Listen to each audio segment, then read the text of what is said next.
This month, we're asking for your support for our premium programs via The Escapist Plus and YouTube memberships. Your support allows us to continue making the content we want instead of chasing algorithms or the latest trends.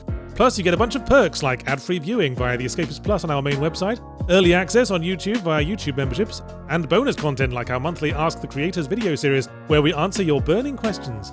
Thanks in advance for your continued support.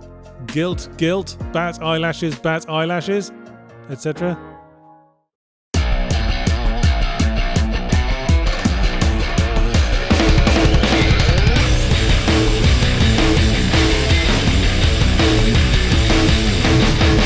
And so comes yet another final installment of the series that has soft rebooted more often than a melting ZX81, Hitman 3. I seem to remember Hitman 2 came out during a slow period in winter as well. Must be something about this time of year when we're stuck indoors with the family that makes people want to methodically plan brutal executions. So let's be blunt, Hitman 3 might be wrapping up the story of the last two games, but this definitely won't be the last of the Hitman series. Obviously it's going to be strung out with DLC for a while, like a diabetic rationing his jelly beans. But that aside, what the fuck else has IO Interactive got to fall back on? Freedom Fighters? The fucking Kane and Lynch sequel that I for one would welcome like a snow shovel to the bridge of the nose? They're making a James Bond game, yards. Oh, a game about an unflappable dude in a suit pursuing secret objectives in a series of high-class environments. That'll be a fucking stretch. It'll just be like Hitman, won't it? Except with forcible undressing of women as well as men. Hitman's the only string to IO's bow, but hey, unless you've got 2 archery targets and 3 arms, you probably don't need more than 1 string on a bow anyway. And it's a string strong. I mean, it's a strong string. Fucking better be the amount of games IO spent perfecting the formula, i.e. focusing on pouring more and more detail into the massively complicated open-ended missions, packed with NPCs and infiltration routes, and letting the story wither away to a tiny malformed figure clinging to the rest of the game's trouser leg and mewling in the between mission cutscenes, nay glorified loading screens. I mean, I could tell you every single plot point in Hitman 3 right now and hardly be spoiling shit, because storyline-wise, Hitman has spent its entire existence running its brush around the same toilet rim. Agent 47 was engineered by some evil dudes who secretly rule the world, he goes rogue or turns against them in some way when loyalty to his friends proves more important, and punishes his creators for treating him like a soulless assassin by soullessly assassinating a bunch of them. We've been around this merry-go-round like 5 times by my count, and this Neo Hitman trilogy does nothing new with it. There's always another secret world government to turn against, and they're all equally bad at screening their party guests. Much like Hitman 2, Hitman 3 is really just a new mission pack for the established Hitman formula, to the point of using the same interface that's formatted like a furniture catalogue, and also lists all the missions from the last 2 games, which I guess is fair enough because the formula is, as I say, pretty down at this point, but the handful of new missions still doesn't feel like enough new game to call a full installment. All the missions from all 3 games probably only adds up to like 2 Hitman Blood Monies at most, and the last mission hardly counts as a mission. It's more of a gimmick level for wrapping up the plot, set entirely on a train, which isn't the best environment for multiple path design unless you count going to the dining car and having to pick from the chicken or the fish. As for the other new missions, there's not a whole lot that doesn't feel like treading familiar ground. The highlight is a mission set in a British stately home where 47 can solve an unrelated tea time murder mystery, and it's like an Agatha Christie story that for some reason ends with Poirot hanging around after the parlour scene so he can fling someone off a balcony. But these so-called mission stories are frankly the worst parts of the game. I think that's the revelation I finally came to after speeding through all the missions, getting handheld through a linear sequence of objectives where I follow my intended victim around for a while until the moment they say, all security guards leave the room so I can have some alone time with my new best pal. Would you like to admire my new pit full of rotating knives? I thought it would make a nice centerpiece. It feels like mum and dad doing our homework for us, and it makes the bottom drop out of all the tension and immersion, especially since they very often hinge on Agent 47 disguising himself as someone famous or who the victim has already met, rather than a random background employee, and them somehow not noticing that this person they know is suddenly built like a gravedigger's shovel leaning on a tombstone and keeps responding to direct questions with veiled references to being an assassin. Can I tell you a secret? Oh, I guarantee it won't leave this room. Do you recommend the soup? I'd have to say it's to die for. Blimey, my Verucas are playing up. Perhaps you'd like to lie down after I murder you completely to death. Yeah, it was funny the first couple of times, but when it's pretty much the same routine for every mission story, things get a bit silly. And at odds with the story's tone, when the cutscenes are full of slick behind-the-scenes manipulators, controlling the world through growly phone conversations in huge twilit offices, and then you meet them in gameplay and they're standing over the shark tank at SeaWorld demonstrating their new line of tuna-flavoured aftershave. But I think Hitman finally clicked for me after I made the conscious effort to resist my usual instinct. That is, play through to story end as fast as possible, and then use the rest of the work week to practice throwing chocolate raisins into the air and catching them in my mouth. No, this time I decided I would go back to the missions and embrace the sandbox malarkey by inventing my own assassinations. Switch from the strict musical education to improvised jazz, as it were, and often with equally disastrous results. Because Hitman gameplay is still a slave to the cock-up cascade, there's often no way of knowing if strangling a dude to the ground and ripping his trousers off is going to be out of view of his mates until you try, and they all spin around and act like they caught you shitting on the carpet. It's a lot like shitting on the carpet, because even if you get caught, you've got no choice but to finish doing it while furiously maintaining eye contact. So you've still got to hit save more often than the crouch button, also because the enemy you're rather unrealistically good at figuring out where bullets are coming from if you decide to go sniping. I headshot someone from the roof of a hen house 90 miles away, and a dude still runs up, sees right through my fox costume, and opens fire. But generally, I was having a lot more fun seeking opportunities rather than being handed them by the mission stories. Shame you kind of have to do a mission story on your first attempt, because these environments are really dense and sprawly, and with no direction. It's like looking for the one unhorrifying toilet cubicle at a BART station. You have to play a mission a few times and get a lay of the land before you can start really having fun with planning custom assassinations, and that means immersion takes another fatal hit. I mean, you don't get second tries in real life. Lee Harvey Oswald couldn't run up and go, "Sorry, I was going for no alerts, could we scoop your brains back up and have another crack?"